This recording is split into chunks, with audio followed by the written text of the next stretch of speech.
Ulasan pilihan petang ini, jika Sapura muflis. Rafizi Ramli kata kerajaan tidak patut bantu Sapura sebab kerajaan sudah suntik berbilion-bilion dalam Sapura sejak 1 dekad lalu. Bantu Sapura maksudnya bantu golongan elit. Lebih baik bahawa berbilion-bilion itu dibelanjakan untuk bantu rakyat. Entah dari longkang mana dia kutip fakta. Kerajaan tak pernah suntik berbilion-bilion dalam Sapura.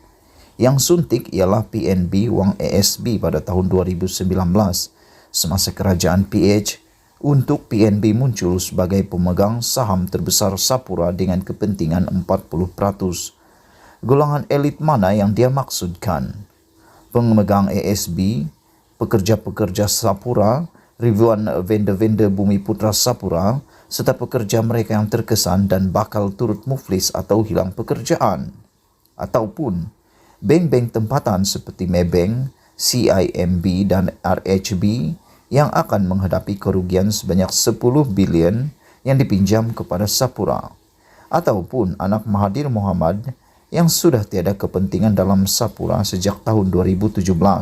Dan sebab apa saya nak bantu anak Tun M sekiranya dia masih ada kepentingan. Ataupun Sahril Samsudin yang masih ada kepentingan 10% dalam Sapura setelah bersara dari Sapura pada bulan Mac 2021 lalu. Sebab Sahril ada kepentingan 10%, ia lebih wajar bagi PNB rugi 4 kali ganda, lebih besar dengan kepentingan 40%-nya supaya Sahril tak mendapat manfaat. Ini seumpama saya lebih rela untuk rugi RM400 berbanding bantu seorang lagi kekalkan duit RM100-nya. Jadi, golongan elit mana yang dia maksudkan? Dia kata, lebih elok untuk uang berbilion-bilion digunakan untuk bantu rakyat berbanding bantu Sapura. Tapi kalau Sapura tidak dibantu dengan kemudahan soft loan, maka sudah pasti wang pemegang ASB sebanyak RM4 bilion hangus begitu sahaja. Masalah Sapura pada ketika ini bukan penyelewengan atau salah urus takbir. Ia berlaku sebab bank tak lulus pinjaman modal kerja sebanyak RM2 bilion pada tahun 2019. Lalu lockdown dan penutupan sempadan seluruh dunia dan Malaysia menghalang Sapura untuk menyampaikan kontrak-kontrak sedia ada. Jika kontrak tidak diusahakan, maka Sapura tak terima bayaran daripada pelanggan. Dan jika tak terima bayaran, maka Sapura tak mampu bayar vendor dan bayar faedah bank. Sebelum tahun 2019, aliran masuk wang tunainya, garis biru dalam graf, masih mampu membayar faedah bank garis hijau dan vendor. Tetapi ia sebaliknya bermula tahun 2019 setelah PNB beli kepentingan 40% untuk menjadi pemegang saham terbesar. Kenapa begini? Maka kena tanya kerajaan PH serta pengerusi PNB masa itu. Lagi parah ialah kemudahan bank Sapura dibeku pada tahun Oktober 2021 menyebabkan Sapura tidak mampu lagi beroperasi seperti biasa dan tidak layak untuk membida dan memenangi projek-projek baru. Okey, kita bandingkan apa yang akan terjadi sekiranya Sapura dibiarkan lenyap atau diselamatkan.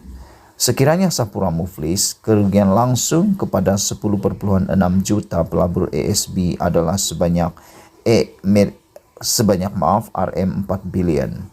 Kerugian secara tidak langsung kepada PNB, KWSP dan lain-lain tabung simpanan rakyat akibat hutang sebanyak RM10 bilion kepada bank-bank tempatan termasuk Maybank milik 50% PNB adalah lebih tinggi.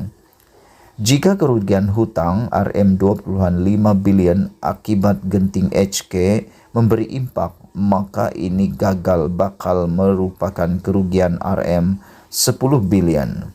Hampir 10,000 pekerjaan bergaji tinggi akan hilang. Sekitar 4,500 vendor pembekal akan terjejas. Kebanyakannya merupakan semerikat Bumi Putra.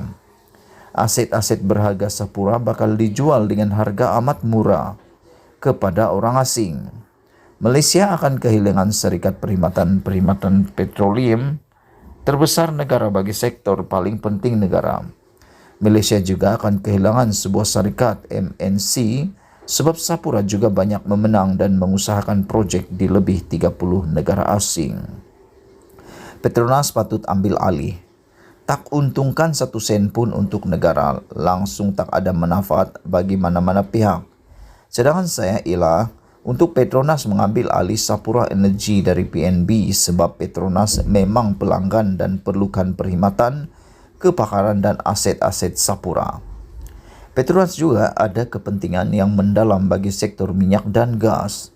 Lebih-lebih lagi Petronas kini dalam mod pelaburan dengan perbelanjaan capex yang naik dari RM30 bilion tahun lepas ke RM50 bilion tahun ini sebab harga minyak dan gas kini amat tinggi berbanding sejarah.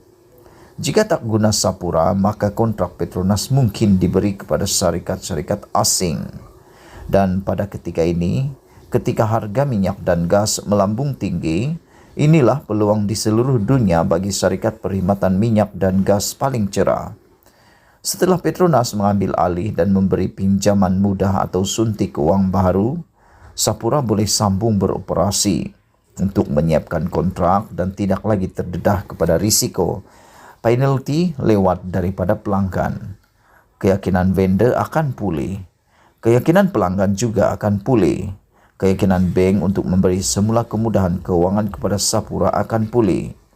Selepas pulih, nilai Sapura akan naik semula ke paras sedia ada, iaitu berpuluh kali ganda lebih tinggi berbanding sekarang.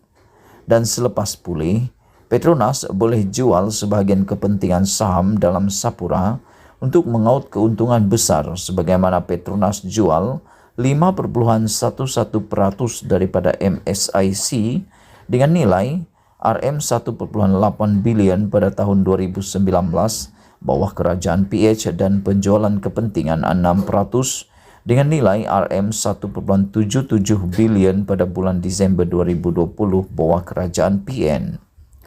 Selepas kedua-dua penjualan saham tersebut, Petronas masih pemegang saham terbesar syarikat MISC. Oleh sebab Sapura bakal berjaya dipulihkan, maka RM4 bilion wang rakyat dalam ASB dapat diselamatkan dan kerajaan berpotensi menjana keuntungan berpuluh bilion ringgit setelah nilai Sapura pulih ke keadaan sebelum kemelutnya.